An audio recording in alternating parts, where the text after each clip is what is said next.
देखो इस वीडियो में मैं आपको 4 इंपॉर्टेंट चीजें बताऊंगा शुरू में, और ये जो वीडियो है यहाँ पे पेमेंट ऑफ ग्रेच्युटी एक्ट में कवर करने वाला हूँ। ठीक है, तो पहले सबसे पहले मैं 4 इंपॉर्टेंट चीजें बताना चाहता हूँ। तो पहले तो इस वीडियो में ये पूरा एक्ट में कवर करूंगा। ठीक है, दूसरा पॉइंट जो है, एक्ट तो कवर होगा ही होगा, उसके साथ साथ जो नया कोड है ना, वो कोड में जो भी चेंजेस हुए, सोशल सिक्योरिटी कोड में जो भी ग्रेच्युटी को लेकर जो चेंजेस है वो भी इसी वीडियो में साथ साथ ही बताता जाऊंगा। ठीक है, तो तीसरी और मोस्ट इंपॉर्टेंट चीज जो है, क्वेश्चंस जो अभी आएंगे एग्जाम में, वो कहाँ से आने के चांस सबसे ज्यादा है वो मैं इस वीडियो में बताऊंगा। और ऐसा नहीं कि एक टाइम में बताऊंगा, एक्ट पढ़ाते पढ़ाते मैं बताता जाऊंगा कि यहाँ से क्वेश्चन बनने के चांस ज्यादा है, यहाँ से क्वेश्चन आ सकता है। ठीक है, तो ये इंपॉर्टेंट चीज है, ये रीजन है, आपको वीडियो पूरा देखना पड़ेगा। ठीक है, तभी आपको पता चलेगा कि कहाँ से क्वेश्चन आने के चांस ज्यादा है।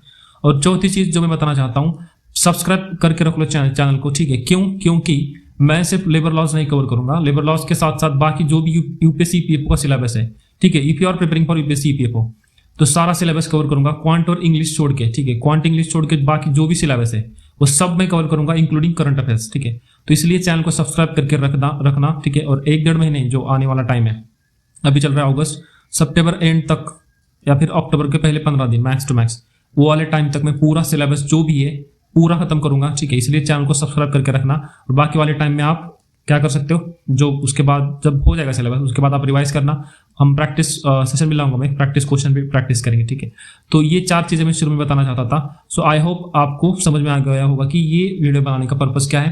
पहला तो ये एक्ट और कोड दोनों समझेंगे और इंपॉर्टेंट क्वेश्चंस, और सब्सक्राइब करके रखना। तो चलिए वीडियो को स्टार्ट करते हैं। देखो पेमेंट ऑफ ग्रेच्युटी एक्ट है, यहाँ पे कहाँ अप्लाई होता है, देखो मैंने जो इंपॉर्टेंट चीजें वहाँ पे हाईलाइट मतलब स्टार लगा के रखा है। हर एक factory, mine, oil field, plantation, port, railway, यहाँ पे ये एक्ट अप्लाई होता है। और अगर स्टेट लॉक है तो स्टेट लॉक है अंडर, अगर कोई शॉप एस्टेब्लिशमेंट है, अगर वहां पे 10 से ज्यादा पर्सन ज्यादा है, ठीक है, 10 या 10 से ज्यादा, तो वहां पर भी ये ग्रेच्युटी अप्लाई होता है। और बाकी एस्टेब्लिशमेंट जिनको सेंट्रल गवर्नमेंट ने स्पेसिफाई किया है और वहां पे 10 या 10 से ज्यादा लोग काम कर रहे हैं, तो उन पे भी अप्लाई होता है। सो ठीक है, तो ये तो हो गया एप्लीकेबिलिटी। बट आई थिंक मैंने ऑलरेडी ग्रेच्युटी का कंसेप्ट जो है पहले वाले वीडियो में बता दिया है। ग्रेच्युटी क्या होता है, जब कोई एम्प्लॉय रिटायर करता है फिर छोड़ के जा रहा होता है जब, तो उस टाइम एम्प्लॉयर जो है वो कुछ अमाउंट एम्प्लॉय को दे देता है। ठीक है, पहले के टाइम में जो एम्प्लॉयर था वो खुशी खुशी दे देता था अमाउंट वो, अभी हमने लॉ बना के क्या किया है, कंपलसरी अमाउंट वो देना होगा एम्प्लॉय को जब वो छोड़ के जाएगा या फिर रिजाइन करेगा। ठीक है, या फिर उसकी एज हो गई 58, उसको बोलते हैं सुपरएनुएशन, तो उस वाले केस में। तो ये है कंसेप्ट ग्रेच्युटी का। अब ग्रेच्युटी क्या होती है तो बता दिया। अब कितनी मिलती है, मतलब कितना पैसा देना होता है उसको, ठीक है, वो पैसा कैसे कैलकुलेट होता है, उससे क्वेश्चन भी आ सकते हैं एग्जाम में। ठीक है, और वो सब चीजें अभी मैं आने वाले मतलब लेटेस्ट डिस्कस दोज थिंग्स। ठीक है, तो वो सब चीजें भी बताऊंगा, वीडियो को देखते रहना आगे। देखो ग्रेच्युटी क्या है ये तो मैंने अब बता दिया। अब देखो ग्रेच्युटी के साथ साथ ये पैसा जो होता है ग्रेच्युटी का, वो कितना होता है, कितने पैसे देने हैं, वो अमाउंट कैसे कैलकुलेट होता है, वो सब चीजें मैंने आगे वाले पॉइंट में डिस्कस करी है। ठीक है, अब देखो यहाँ पे कंटिन्यूड एप्लीकेबिलिटी रूल है, मतलब एक बार एस्टेब्लिशमेंट पे वो एक्ट अगर अप्लाई हो गया तो वो अप्लाई ही रहेगा, अगर मतलब एम्प्लॉय चाहे वो 10 से कम ही हो। ठीक है, बाद में कम हो गए सपोज 10 से, फिर भी वो अप्लाई रहेगा, एक्ट वही लिखा है। अब सेंट्रल गवर्नमेंट किसके लिए एप्रोप्रिएट गवर्नमेंट होगा, ये जो major port, mine, oil field, railway, या इसके लिए सेंट्रल गवर्नमेंट एप्रोप्रिएट गवर्नमेंट है। और कोई सपोज इंडस्ट्री है वो कंट्रोल करता है सेंट्रल गवर्नमेंट, या सेंट्रल गवर्नमेंट से बिलोंग करती है, या फिर उसके ब्रांचेस है मोर देन 1 स्टेट, तो उसके लिए सेंट्रल गवर्नमेंट, बाकी के लिए स्टेट गवर्नमेंट। एम्प्लॉय में देखो अप्रेंटिस इंक्लूडेड नहीं है, तो अप्रेंटिस छोड़ के बाकी जो वेजेस के लिए काम कर रहे हैं वो हो गए एम्प्लॉय। यहाँ पे देखो सेंट्रल स्टेट गवर्नमेंट के जो एम्प्लॉय होते हैं, मतलब सेंट्रल गवर्नमेंट स्टेट गवर्नमेंट के अंडर जो है, उनके लिए अलग से स्टैट्यूटरी ग्रेच्युटी रूल होते हैं। ठीक है, तो वो यहाँ पे इंक्लूडेड नहीं है। ठीक है, अब देखो एम्प्लॉयर मतलब जिसने भी जॉब दिया है। ठीक है, तो यहाँ पे देखो हेड ऑफ मिनिस्ट्री डिपार्टमेंट, वो सब चीजें लिखी रखी है, लेकिन ये इतना इंपॉर्टेंट है नहीं। अब देखो फैमिली की डेफिनेशन ये इंपॉर्टेंट है, यहाँ पे देखो कंफ्यूज हो सकते हो आप। मेल एम्प्लॉय अगर है तो वो खुद, उसकी वाइफ, उसके चिल्ड्रन, चाहे मैरिड हो अनमैरिड हो, उसके डिपेंडेंट पेरेंट, ये तो उसके फैमिली में आते ही है। लेकिन वाइफ के कोई डिपेंडेंट पेरेंट है तो वो भी उसके फैमिली में आते हैं, इस बात को याद रखना। अगर उसका कोई बेटा है जो मर चुका है, ठीक है, तो उसकी जो विडो है और उसके बच्चे वो भी फैमिली में आते हैं, तो ये इंपॉर्टेंट चीज याद रखना मेल एम्प्लॉय के लिए। और फीमेल एम्प्लॉय के लिए भी वो हस्बैंड, चिल्ड्रन, फिर डिपेंडेंट पेरेंट, एंड हस्बैंड के कोई डिपेंडेंट पेरेंट है तो वो भी आते हैं। एंड वो फीमेल एम्प्लॉय का कोई बेटे की डेथ हुई सपोज, तो उसकी जो विडो है एंड चिल्ड्रन है वो भी उसके फैमिली में आते हैं। ठीक है, तो ये हो गया। अब देखो किसी ने अडॉप्ट किया है चिल्ड्रन, तो वो अडॉप्टेड चिल्ड्रन भी फैमिली में आता है। ठीक है, और किसी ने अपना बच्चा अडॉप्शन के लिए दे दिया है तो वो एक्सक्लूड होगा फैमिली की डेफिनेशन से। अब रिटायरमेंट मतलब जो termination of service of employee otherwise than superannuation, मतलब ये होता है VRS वाला कंसेप्ट, मतलब वॉलंटरी रिटायरमेंट ले लिया उसने, कुछ 10 साल 12 साल काम किए, उसने छोड़ दिया जॉब, तो वो हो गया रिटायरमेंट। अब सुपरएनुएशन मतलब वो उसकी एज ही कंप्लीट हो गई, ठीक है, जो एज फिक्स होती है कॉन्ट्रैक्ट में, जैसे 58 मोस्टली होती है या फिर 60 डिपेंडिंग जो भी है, तो वो एज अचीव हो गई तो ऑटोमेटिक वो होगा सुपरएनुएशन, मतलब वो चला जाएगा, ठीक है। तो उस केस में, ये दोनों केस में ये देना होता है ग्रेचुइटी, लेकिन कंडीशन है ये, वो कंडीशन मैं बताऊंगा अभी। अब देखो यहाँ पे वेजेस की डेफिनेशन यूनिफाइड कर दी है। पहले वेजेस में क्या होता था, बेसिक पे सिर्फ डियरनेस अलाउंस था, अभी रिटर्निंग अलाउंस भी ऐड किया है, ठीक है। नए वाला जो कोड है, तो ये नए वाले कोड में जो प्रोविजन है वो यहाँ पे मैंने डाली है, ठीक है। इसको मैं बाद में टेबल में डाल दूंगा, ठीक है, तो ताकि आपको पहचान सको कि ये नया वाला प्रोविजन है। तो वेजेस में बेसिक पे, dearness allowance and returning allowance आता है, लेकिन HRA, bonus, commission, over time जो भी है वो एक्सक्लूड होता है। अब देखो अलाउंस पे 50% का कैप लगा है, मतलब ऐसा ना हो कि आपकी जो अलाउंस है वो आपकी जो टोटल सैलरी है उसके 50% से ज्यादा आपके अलाउंस ही है, तो क्या होगा फिर, एम्प्लॉयर जानबूझ के क्या करेंगे, अलाउंस आपको ज्यादा देंगे और ये जो है बेसिक पे ये कम रखेंगे, ताकि उनको जो ग्रेचुइटी देनी होती है वो इस वेजेस पे देनी होती है ना, तो जानबूझ के वो ये इसको कम रखेंगे ताकि उनको कम ग्रेचुइटी देनी पड़े। तो ये ना हो इसलिए यहाँ पे 50% का कैप लगाया है कि ये जो भी आप दे रहे हो अलाउंसेस वगैरह, वो मैक्स टू मैक्स 50% ही दे सकते हो, ठीक है। और 50% से ज्यादा हुआ तो जो भी एक्स्ट्रा है वो इसमें ऐड होगा, बेसिक वेज में ऐड होगा और उस पर आपको ग्रेचुइटी देनी होगी, ठीक है।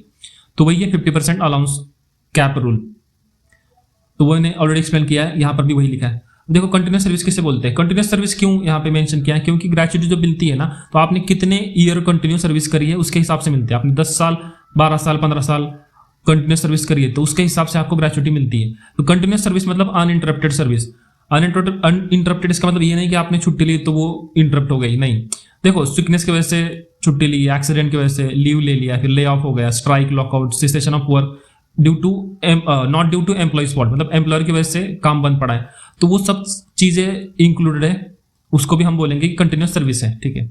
ऐसा नहीं किसी ने मतलब ले ऑफ का केस है सपोज, तो उस केस में ऐसा नहीं होगा कि बोलेंगे कि ये सर्विस कंटिन्यूस नहीं है तो आपको उतना वाला टाइम का मतलब जो है अमाउंट वो नहीं इंक्लूड करेंगे, ऐसा नहीं है।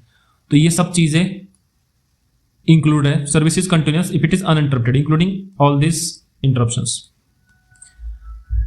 देखो deemed continuous service for 1 year कब मानेंगे, employees not uninterrupted service under general rule they are still deemed to have completed 1 year of service if they are work for at least, मतलब कंटिन्यूस सर्विस ऐसा नहीं कि आपको पूरा साल 365 दिन काम करेंगे तभी मानेंगे कि ये कंटिन्यूस ईयर हो गया, नहीं। अगर आप बिलो द ग्राउंड काम कर रहे हो, माइन में सपोज काम कर रहे हो, तो आपको एक साल में 190 दिन भी आपने काम किया तो मानेंगे कि आपने 1 साल कंटिन्यूस सर्विस करी है। और बाकी स्टेब्लिशमेंट में काम कर रहे हो, अगर आपने 240 दिन भी काम किया तो भी मानेंगे कि कंटिन्यूस सर्विस करिए। और ये 240 दिन में ये भी इंक्लूडेड है, लीव इंक्लूडेड है, जो लीगल स्ट्राइक है वो इंक्लूडेड है, सिकनेस के लिए आपने छुट्टी ली है वो इंक्लूडेड, एक्सीडेंट की वजह से आपने छुट्टी ली वो इंक्लूडेड है, ठीक है। तो ऐसा नहीं कि पूरा 240 दिन प्रेजेंटली लगाना पड़ेगा, नहीं। ये 240 दिन में ये सारे सिकनेस, एक्सीडेंट, जो भी लीव लिए है ना वो भी इंक्लूडेड है, ठीक है। तो इसीलिए तो ये लिखा है कि ये डेज जो कैलकुलेट होंगे वो कैसे होंगे, ऐसा नहीं कि इतना अपने काम करना ही पड़ेगा, यहाँ पे जो भी आप छुट्टी वगैरह ले रहे हो ये सब रीजन के वो भी इस डेज में कैलकुलेट होंगे, ठीक है, मतलब पकड़े जाएंगे कैलकुलेशन के टाइम पे।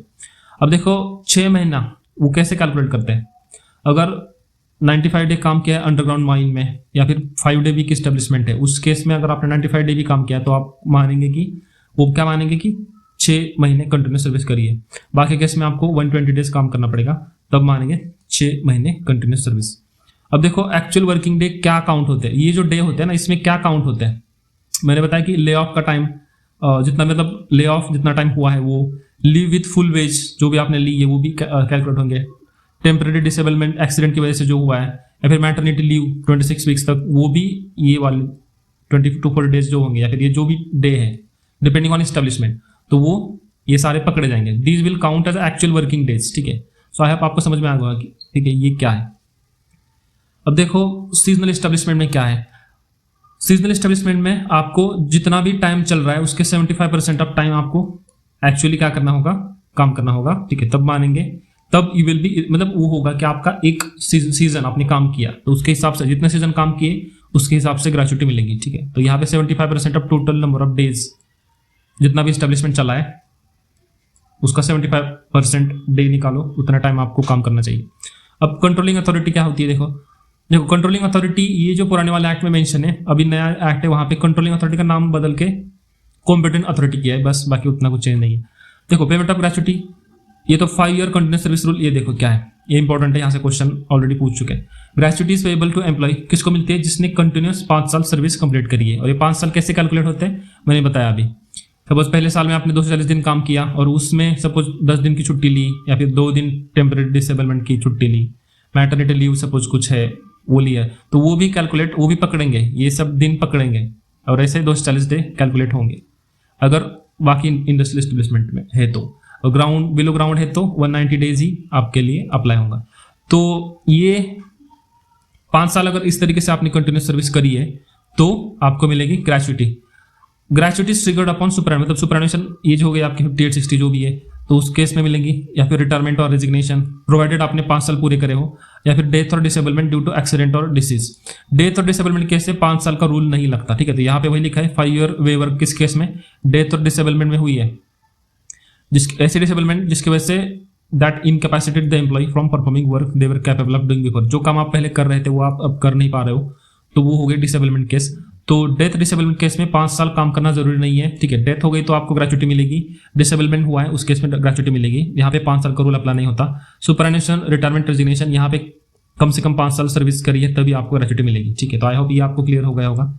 और ये अब देखो क्वेश्चन आने के चांस इस बार यहाँ से बहुत ही ज्यादा है, क्योंकि यहाँ पे चेंजेस हुआ है नए वाले कोड में। क्या चेंज हुआ है? जो 5 साल का जो थ्रेशोल्ड था ना, वो फिक्स टर्म एम्प्लॉयमेंट के लिए भी उन्होंने क्या किया है, ओल्ड वाला जो एक्ट मैंने पढ़ा है यहाँ पे 5 साल मिनिमम कंटिन्यूस सर्विस चाहिए थी फॉर ग्रेचुटी। अब नए कोड में जो फिक्स टर्म एम्प्लॉयमेंट होती है, फिक्स टर्म एम्प्लॉयमेंट मतलब जो सपोज कोई प्रोफेसर है उसको काम पे रखा है 1 साल के लिए या फिर 2 साल के लिए, 2 साल के बाद वो जाएगा कहीं और पे काम करेगा, ठीक है। तो वो हो गई फिक्स टर्म एम्प्लॉयमेंट। उस केस में वो तो उसका कॉन्ट्रैक्ट ही है 2 साल का 1 साल का, तो उसको ग्रेचुटी नहीं मिलेगी क्या? नहीं यार, उसको मिलेगी। तो यही तो चेंज है। ये नए कोड में क्या किया है, फिक्स टर्म एम्प्लॉयमेंट नया कंसेप्ट लाया है और यहाँ पे 5 साल का जो रिक्वायरमेंट है यहाँ पे लागू नहीं होता, यहाँ पे प्रो राटा बेसिस पे मिलता है। मतलब जितना साल आपका फिक्स टर्म एम्प्लॉयमेंट है, 1 साल का है तो 1 साल ग्रेचुटी मिलेगी, 2 साल का आपका अगर ये है कॉन्ट्रैक्ट है या फिर 3 साल का कॉन्ट्रैक्ट, जितना भी है उसके हिसाब से आपको ग्रेचुटी मिलेगी, प्रोवाइडेड आपने उतना दिन काम किया हो। ये जो भी है 190 डेज टू 40 डेज, उतना दिन अगर आपने काम किया तो उस साल आपका पकड़ा जाएगा कंटिन्यूस ईयर ऑफ सर्विस में, उसके हिसाब से आपको ग्रेचुटी मिलेगी। आई होप आपको क्लियर हो गया होगा कि जो फिक्स टर्म एम्प्लॉयमेंट है प्रो राटा बेसिस पे उनको मिलेगी ग्रेचुटी। अब जो वर्किंग जर्नलिस्ट है उनके लिए बहुत बड़ा चेंज है, इनको 5 साल से घटा के 3 साल कर दिया है, ठीक है। मतलब 3 साल भी कोई वर्किंग जर्नलिस्ट ने कंटिन्यूस सर्विस करी है तो उसको ग्रेचुटी मिलेगी। अब देखो कोई माइनर नॉमिनी या हेयर है, एम्प्लॉय की डेथ के बाद जो ग्रेचुटी होती है वो उनकी नॉमिनी को मिलती है, हेयर को, ठीक है। नॉमिनी अगर माइनर है तो वो उनका जो शेयर है वो कंपटीशन अथॉरिटी क्या करेगी, डिपॉजिट करेगी, बैंक में इन्वेस्ट करेगी और बाद में वो जब मेजोरिटी रिटर्न करेगा तब उसको मिलेगी। अब ग्रेचुटी कैलकुलेट कैसे होती है? मंथली रेटेड एम्प्लॉयज के लिए, मतलब जो मंथली जिनको सैलरी मिलती है ना उनके लिए कैसे कैलकुलेशन होता है। देखो ये इंपॉर्टेंट है, क्वेश्चन ऑलरेडी इससे पूछा है। लास्ट राउंड जो भी मंथली वेज है उसको डिवाइड करो 26 से, क्योंकि 4 दिन तो छुट्टी होते हैं ना, वो पेड लीव होते हैं, तो वो पेड लीव नहीं पकड़ने का, ठीक है। जो पेड लीव छोड़ के बचे कितने 26 डे बचे, तो इसलिए 26 से डिवाइड होता है। जो मंथली सैलरी है उसको डिवाइड करो 26 से, इंटू 15 करो, मतलब 15 दिन का एवरेज वेज मिलता है, into completed year of service. मतलब आपने 10 साल सर्विस करी है कंप्लीटेड ईयर, ठीक है, कंप्लीटेड ईयर ऑफ सर्विस आपके 10 है तो उससे मल्टीप्लाई करेंगे, ठीक है। सपोज किसी एम्प्लॉय की सैलरी सपोज 26,000 है, जब वो रिटायर हुआ तब उसकी 26,000 है, 26,000 डिवाइड बाय 26 कितना हुआ 1,000 इंटू ये तो हो गई उसकी क्या 1000 क्या है उसका एवरेज वेज हुआ, ठीक है। 15 दिन का एवरेज वेज कैसे निकालेंगे, इंटू 15 करेंगे और into continuous completed year of service suppose उसने 10 साल करे तो इंटू 10 करेंगे, तो ये 15,000 इंटू 10 कितने हुए 1,50,000, तो उसको कितनी ग्रेचुटी मिलेगी 1,50,000, ठीक है। सो आई होप ये आपको क्लियर हो गया हो कि कैसे ग्रेचुटी कैलकुलेट करते हैं। जो भी मंथली लास्ट राउंड सैलरी उसको 26 से डिवाइड करो तो वो, और ग्रेचुटी मिलती है 15 दिन के जो एवरेज वेज होता है उसके हिसाब से मिलती है। अब देखो किसी ने 6 महीने से ज्यादा सपोज करी है, 6 महीना से ज्यादा सर्विस हुई है उसकी, मतलब 8 साल और 8 महीने काम किए, तो ये 8 महीने 6 महीने से ज्यादा है ना, तो उसके टोटल 9 साल मानेंगे, ठीक है। उसके कंप्लीट ईयर ऑफ सर्विस में 9 लिखेंगे, ठीक है। तो वही यहाँ पे लिखा है। 6 से अगर कम है एनीथिंग 6 मंथ या फिर 6 से कम है, सपोज 8 साल और 5 महीने हैं तो उसको 8 साल ही मानेंगे, ठीक है। तो कंप्लीट ईयर ऑफ सर्विस में 8 साल ही लिखेंगे। अब सीजनल एस्टेब्लिशमेंट का कैलकुलेशन कैसा होता है, वहां पे ये 15 दिन की जगह सिर्फ 7 दिन होता है, ठीक है, वही है, बाकी कुछ नहीं है। Rate of gratuity 7 days ways for each season, वो हर एक सीजन के हिसाब से उसको 7 दिन का वेज होता है। ये इंपॉर्टेंट चीज है, इससे क्वेश्चन आ सकता है। अब पीस रेटेड एम्प्लॉय देखो, पीस रेटेड मतलब एम्प्लॉय को मंथली सैलरी नहीं मिल रही, वो कितना पीस बना रहा है उसके हिसाब से, उसने एक पीस बनाया तो पर पीस उसको सपोज 500 रुपये मिल रहे हैं, उसने महीने में सपोज 10 पीस बनाया तो उसको मिलेंगे 5,000 रुपये। तो उसको ये ऐसा है, मतलब जितना पीस बना रहा है वो उसके हिसाब से पैसे मिलेंगे, चाहे वो 20 पीस बनाए महीने में, मतलब कितना भी टाइम में, टाइम का ऐसे कोई रिलेशन नहीं, पीस से रिलेशन है, कितना पीस बनाओगे उतने हिसाब से सैलरी मिलेगी। अब पीस रेटेड एम्प्लॉय के लिए क्या होता है, जो डेली वेजेस से कैसे कैलकुलेट करते हैं, लास्ट के 3 महीने में उसको कितने मिले हैं एवरेज निकालो, उसके हिसाब से उसको मिलते हैं, ठीक है। Average of total wage receive during 3 month immediately preceding termination of employment, तो ये हो गया। अब स्टैट्यूटरी कैप देखो, एक्ट में 10 साल लिखा है, लेकिन 2018 में अमेंडमेंट लाके उसको 20 साल, मतलब मैक्सिमम ग्रेचुटी कितनी मिलेगी, 20 लाख रुपए, ठीक है। तो ये अमाउंट याद रखना, मैक्सिमम ग्रेचुटी 20 लाख रुपए मिलती है। अब देखो रिड्यूस्ड वेज आफ्टर डिसेबलमेंट, मतलब यहाँ तक तो आप सपोज ठीक थे, उसके बाद एक्सीडेंट हुआ, डिसेबल हुए, उसके बाद आपकी वेज कम हो गई, तो जितना टाइम ये वाला टाइम है तो उसको उसके जो रेट है उसका वेज है उसके हिसाब से पकड़ेंगे, बाद में जो वेजेस कम हुए उसको उसके हिसाब से पकड़ेंगे, वही लिखा है यहाँ पे रिड्यूस्ड वेज आफ्टर डिसेबलमेंट। कोई एम्प्लॉय डिसेबल होता है और वर्क कंटिन्यू करता है रिड्यूस्ड वेज पे, तो ग्रेचुटी जो होती है डिसेबलमेंट के पहले वो पहले वाले वेजेस पे कैलकुलेट होती है, और डिसेबलमेंट के बाद वाले वेजेस में कैलकुलेट होती है, तो वही है। अब देखो बेटर टर्म्स प्रोटेक्शन, मतलब employee's right to receive better terms of gratuity under any independent or agreement or contract with employer, मतलब ये जो एक्ट है ना, यहाँ पे कोई भी सेक्शन इस पे एम्प्लॉय के जो राइट है वो क्या कर सकता है, बेटर कोई टर्म्स ऑफ ग्रेचुटी उसको दे रहा है तो वो ले सकता है वहां पे, ऐसा कोई नहीं कि मतलब ये वाला एक्ट के अंदर ही उतनी ही देनी होगी, उससे ज्यादा कोई दे रहा है तो वो ठीक है, उसका अधिकार है, वो ले सकता है उतना। अब रूल्स ऑफ फॉरफीचर, मतलब ग्रेचुटी आपकी जब्त होगी, नहीं मिलेगी आपको, विथहेल्ड हो गया, कैंसिल, कौन से केस में कैंसिल होगी, विथहेल्ड होगी, यहाँ पे क्वेश्चन आने की चांस ज्यादा है, इंपॉर्टेंट है, ये इंपॉर्टेंट है, ठीक है। कौन से केस में ग्रेचुटी विथहेल्ड होगी या कैंसिल होगी, देखो to the extent of damage, मतलब सपोज आपने कुछ आपके वजह से डैमेज हुआ है, तो सपोज आपने 2 लाख का डैमेज किया है मालिक का, ठीक है, तो वो 2 लाख रुपए ग्रेचुटी से कट करेंगे, उतने फॉरफिट हो गए आपकी। अब दूसरा, आपने कुछ डिसऑर्डरली कंडक्ट किया, राइटस कंडक्ट किया, वायलेंस किया, तो उसके हिसाब से आपकी पार्शियली मतलब फॉरफिट हो सकती है, या फिर आपने ऐसा कोई ऑफेंस किया मोरल टर्पिट्यूड वाला, ठीक है, मतलब कुछ गलत किया आपने, ठीक है, ऐसा ऑफेंस किया, वो मतलब एम्प्लॉयमेंट के टाइम में आपने कुछ ऐसा ऑफेंस किया, तो वो वाले केस में आपकी मतलब पूरी की पूरी ग्रेचुटी नहीं मिलेगी आपको, या फिर पार्शियली फॉरफिट हो सकती है, ठीक है। तो ये 2 चीजें याद रखना। यहाँ पे वही है कि जितना आपके वजह से डैमेज हुआ है, आपके विलफुल ओमिशन या फिर निग्लिजेंस की वजह से डैमेज हुआ है, लॉस डिस्ट्रक्शन हुआ है एम्प्लॉयर की प्रॉपर्टी को, वो कवर करेगा, वो ग्रेचुटी से कट करके आपको देगा, ठीक है। तो ये हो गया। अब देखो एग्जाम्पल, देखो यहाँ पे मैंने ऑलरेडी एक एग्जाम्पल दिया था, यहाँ पे कैसे कैलकुलेशन होता है उसका, ये वाले फॉर्मूले से। अब यहाँ पे वही एग्जाम्पल यहाँ पे लिखा है कि 26,000 सपोज किसी की सैलरी है और उसने कितना महीना काम किया है, 8 साल और 7 महीने काम किया, तो 6 महीने से ज्यादा है ना 7 महीने, तो उसको 9 साल पकड़ेंगे, ठीक है। तो डिवाइड बाय 26 करो तो 1000 हो गए उसका डेली वेज रेट, 15 दिन का एवरेज वेट कैसे निकालेंगे, उसको मल्टीप्लाई करो 15 से, 15,000 हो गए, इंटू उसने 8 साल 7 महीने मतलब कितने हो गए, 9 साल काम किया, तो इंटू 9, तो 1,35,000 उसकी होगी ग्रेचुटी, तो इतनी उसको देना पड़ेगा एम्प्लॉयर को जब वो जाएगा जॉब छोड़ के, ठीक है, क्योंकि उसने 5 साल से ज्यादा किया है ना, तो उसको ग्रेचुटी मिल सकती है, ठीक है। अब देखो कंपलसरी इंश्योरेंस, कोई एम्प्लॉयर सपोज ग्रेचुटी देने से पहले ही उसका दिवालिया निकल गया, ठीक है, तो उस केस में ग्रेचुटी कौन देगा फिर, तो उसके लिए इंश्योरेंस लेना होता है हर एक एम्प्लॉयर को, to protect workers from employer insolvency, तो उस केस में तो कहाँ से लेना है इंश्योरेंस एम्प्लॉयर को, LIC से लो या कोई भी अदर इंश्योरेंस जो गवर्नमेंट ने पेश करके उनसे लो। दूसरा देखो अप्रूव्ड ग्रेचुटी फंड एग्जेम्पशन, मतलब कोई एम्प्लॉयर अगर चाहता है कि मैं अपना खुद का फंड बनाऊंगा, ठीक है, तो वो बना सकता है, ऐसा कोई ये नहीं, और गवर्नमेंट चाहे तो उनको एग्जाम कर सकता है जिन्होंने अपना ऑलरेडी एक अप्रूव्ड फंड बनाया, ठीक है, गवर्नमेंट चाहे तो उनको एग्जाम कर सकता है, या फिर अगर उनके पास 500 या 500 से ज्यादा एम्प्लॉई है तो वो खुद अपना एक फंड बनाएंगे ग्रेचुटी फंड, ठीक है, लेकिन उनको टाइम टू टाइम उस फंड में पैसे डालने होंगे, ठीक है, तो इंपॉर्टेंट है, वो अगर वो नहीं करेंगे तो वहां पे अगर उन्होंने डिफॉल्ट कर जाते तो देखो वहां पे उन पे पेनल्टी लगती है, ठीक है। तो ये जो फंड बनाया उन्होंने उनको रजिस्टर करना पड़ेगा, जो भी आपने बनाया फंड उसको रजिस्टर करो कहाँ पे, कंपीटेंट अथॉरिटी के पास, ठीक है, और रजिस्ट्रेशन कब मिलेगा, if they have taken mandatory insurance और एस्टेब्लिश्ड अप्रूव्ड ग्रेचुटी, मतलब उन्होंने अप्रूव्ड ग्रेचुटी फंड एस्टेब्लिश किया है या फिर मैंडेटरी इंश्योरेंस लिया है, तभी उनका रजिस्ट्रेशन होगा, मतलब जो इस्टेब्लिशमेंट है उनकी उनको रजिस्टर करना है विथ कंट्रोलिंग अथॉरिटी या फिर कंपीटेंट अथॉरिटी, ठीक है, तो वो लिखा है। अब देखो premium default, if employer fail to pay insurance premium, मतलब प्रीमियम देना फेल हुआ या फिर वो फंड में कंट्रीब्यूट करना फेल होगा, तो वहां पे they are personally and immediately liable to pay the due, ठीक है, तो उनको पे करना पड़ेगा। और पेनल्टी भी है डिफॉल्ट के लिए, कितनी है, 10,000 रुपये फाइन है, और हर एक दिन जितना आप फॉल्ट मतलब डिफॉल्ट करोगे 1000 रुपीज़ पर डे भी पेनल्टी, ठीक है। तो ये है जो गवर्नमेंट चाहे तो किसी भी एस्टेब्लिशमेंट को एग्जेम्प्ट कर सकता है from operation of this act. Condition क्या है कि उनको इससे भी बेटर या फिर इतने ही बेनिफिट्स देने होंगे, ठीक है। तो वही है एग्जाम्पशन का ग्राउंड वही है। अगर गवर्नमेंट को लगता है कि एम्प्लॉय को ग्रेचुइटी पेंशन बेनिफिट जो मिल रहे हैं वो कोई कम फेवरेबल नहीं है, अच्छे मिल रहे हैं, ठीक है। तो वही अब नॉमिनेशन वाला चीज़ इंपॉर्टेंट है, यहाँ से क्वेश्चन आने की चांस ज़्यादा है। इसको देखो नॉमिनेट कौन कर सकता है, हर एक एम्प्लॉय जिसने कम से कम 1 साल सर्विस किया है वो उसको नॉमिनेशन करना ही पड़ेगा, ठीक है। मस्ट लिखा है, मस्ट मेक नॉमिनेशन, मतलब जिसने 1 साल सर्विस किया है उसको नॉमिनेशन करना ही पड़ेगा, नॉमिनी का नाम देना ही पड़ेगा, मस्ट है, ठीक है। और एम्प्लॉय चाहे तो अपना ग्रेचुइटी का अमाउंट वो मल्टीपल नॉमिनीज में डिस्ट्रीब्यूट भी कर सकता है। अब देखो स्ट्रिक्ट फैमिली रूल, ये इंपॉर्टेंट है, यहाँ से क्वेश्चन आ सकता है। अगर कोई एम्प्लॉय की फैमिली है तो उसको अपने फैमिली मेंबर में से ही किसी को नॉमिनेट करना होगा, एक या एक से ज्यादा, ठीक है। तो nomination must be made in favour of 1 और मोर फैमिली मेंबर, ठीक है।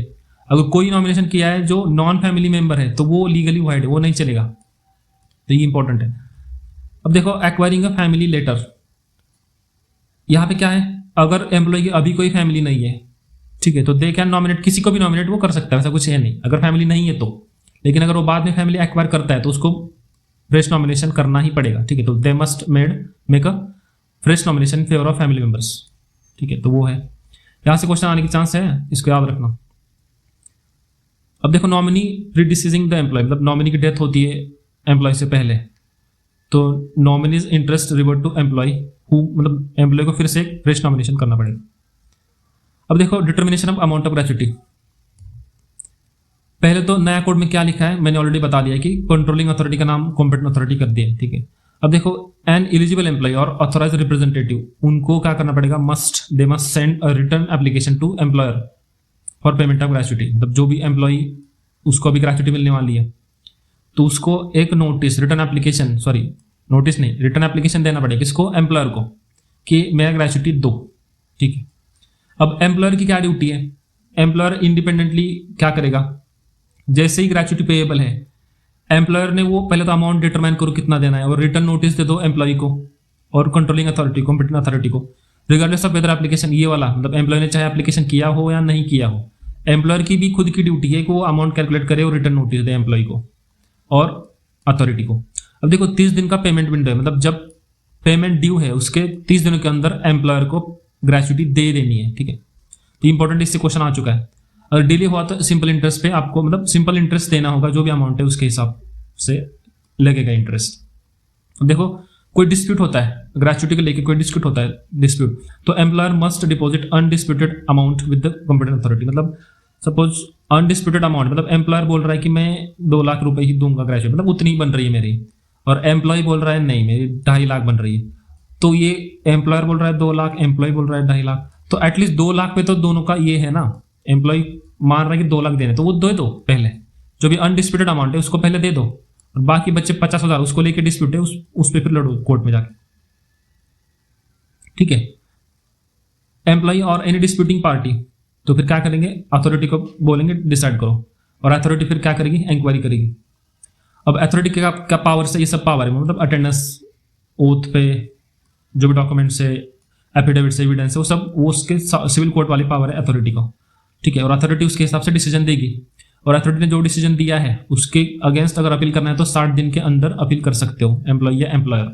अगर बहुत ही कुछ रीजन आया इस टाइम में आप अपील नहीं कर पाए तो एक्स्ट्रा 60 दिन मिलेंगे अपील करने के लिए, मैक्स टू मैक्स 120 डेज है, ठीक है। लेकिन ये अपील करने से पहले आपको क्या करना पड़ेगा,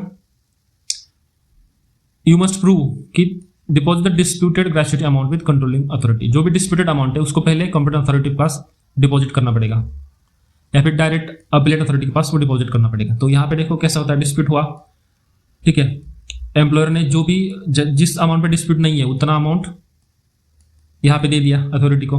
अब फिर अथॉरिटी क्या करेगी, इंक्वायरी करेगी, ऑर्डर इशू करेगी, अगर कोई ऑर्डर पे कोई फिर डिस्प्यूट नहीं है, ठीक है, तो वो केस क्लोज होएगा, उतना अमाउंट उसको मिलेगा, ठीक है।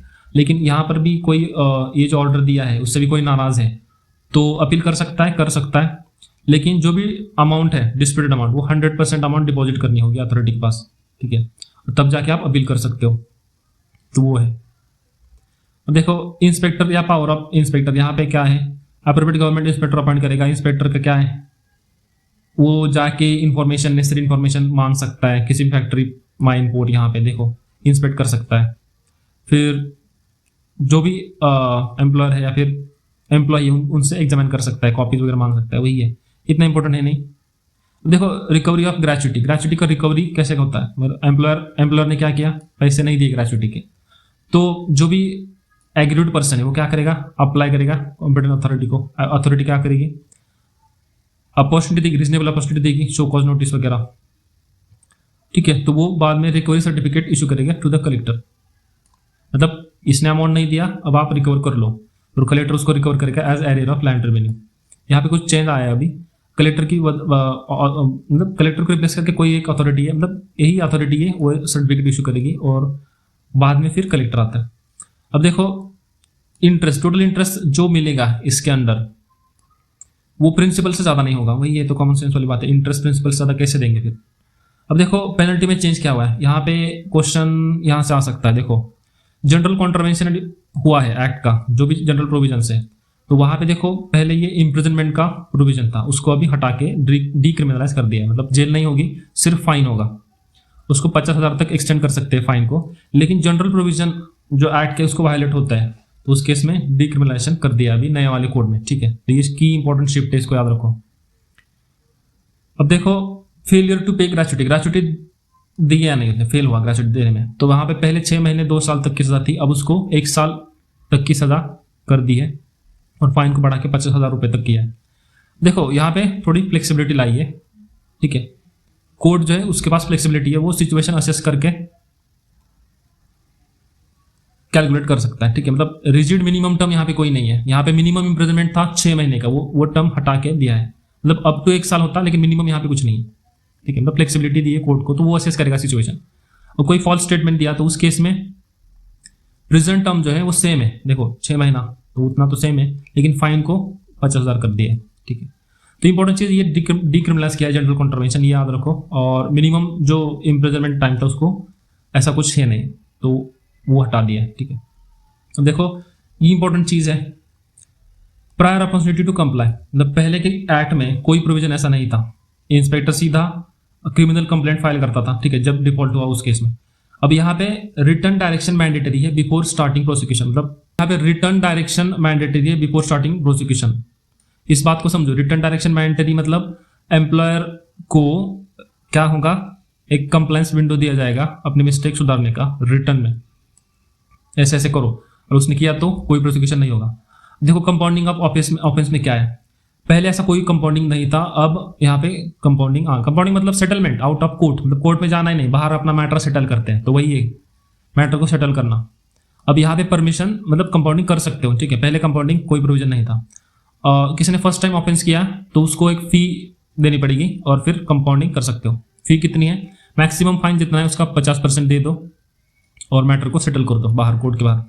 अगर ऐसा आपने ऑफेंस किया जहाँ पे इम्प्रिजनमेंट है अप टू 1 ईयर, तो उस केस में मैक्सिमम फाइन का 75% देना है, ठीक है। तो ये चीज़ है, इंपॉर्टेंट चीज़ याद रखो, कंपाउंडिंग यहाँ पे आया है। और prior opportunity complaint return direction mandatory है बिफोर स्टार्टिंग प्रोसिक्यूशन, लेकिन ये कंपाउंडिंग वाला देखो फर्स्ट टाइम ऑफेंस के लिए है, ये जो स्ट्रिक्टली 1 टाइम रिलीफ है, ऐसा नहीं कि बार बार आपको कंपाउंडिंग मतलब सेटलमेंट होगा।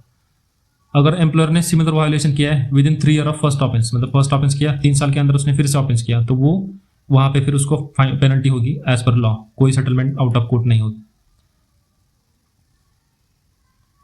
अब देखो कॉग्निजेंस ऑफ ऑफेंस, यहां पे कोई भी कोर्ट ऑफेंस का कॉग्निजेंस नहीं लेगा except on complaint made by or under authority of appropriate government. इसका मतलब कोई प्राइवेट पर्सन जाके कोर्ट में नहीं बोल सकता कि ये ऑफेंस हुआ है, आप इसको ध्यान दीजिए। यहाँ पे court can not initiate the case, मतलब कोर्ट भी खुद इनिशिएट केस नहीं कर सकता, एप्रोप्रिएट गवर्नमेंट जो कि ऑफिसर है, पर्सन अथॉराइज्ड है, उन्हीं को कंप्लेंट करनी पड़ेगी, तभी ये ऑफेंस का ये होगा cognizance. Only then court take cognizance and proceed with the case. लेकिन देखो कुछ केस में डिफॉल्ट कंप्लेंट टाइमलाइन है, मतलब ग्रेचुटी पे नहीं की या फिर रिकवर नहीं की with in 6 month of expiry of prescribe time, जो टाइम था वो खत्म हो गया, उसके बाद के 6 महीने भी खत्म हो गए, तो 6 महीने में भी आपने ग्रेचुटी पे नहीं करी, तो उस केस में जो एप्रोप्रिएट गवर्नमेंट है ये वाली, इनको they must authorise the controlling authority to file a complaint, मतलब उन्होंने कंप्लेंट फाइल करनी ही पड़ेगी, ठीक है।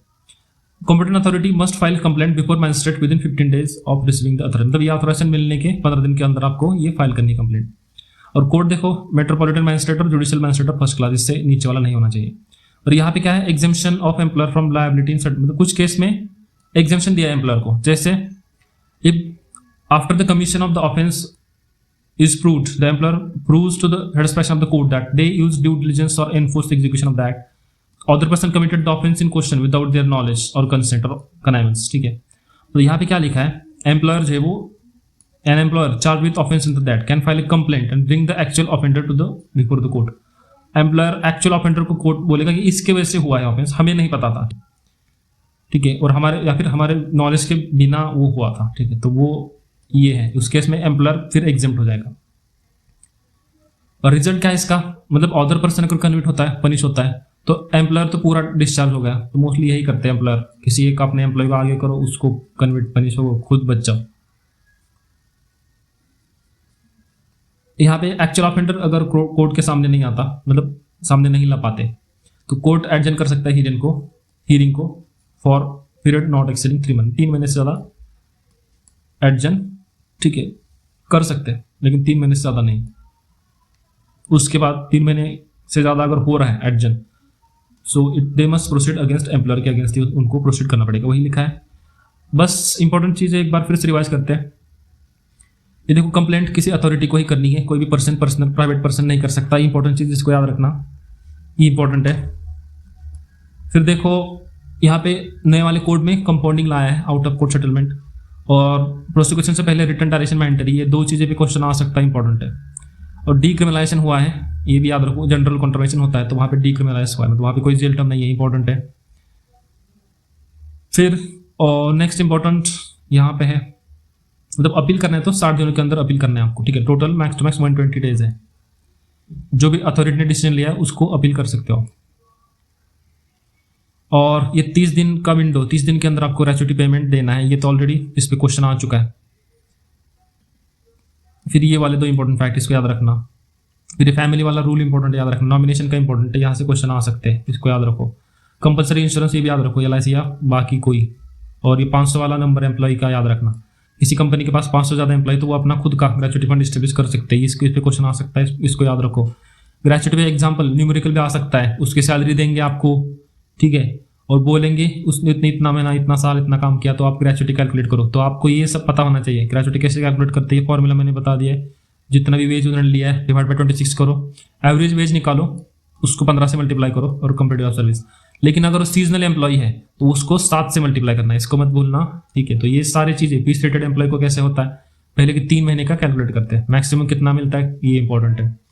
अब नए चेंज जो है ग्रेच्युटी में, यहाँ से क्वेश्चन बनने के चांस बहुत ज़्यादा है। वर्किंग जर्नलिस्ट का इंपॉर्टेंट है, यहाँ से क्वेश्चन। फिक्स टर्म एम्प्लॉयमेंट, यहाँ से क्वेश्चन बनने के चांस बहुत ज़्यादा है, ये सारी चीज़ें याद रखना, ठीक है। ये तो ऑलरेडी एग्जाम में पूछे गए क्वेश्चन है, ये तो इंपॉर्टेंट है ही, फिर से रिपीट भी हो सकते हैं। ये वाला डेज, कितना डे कंटिन्यूस सर्विस होता है, ये भी याद रखो।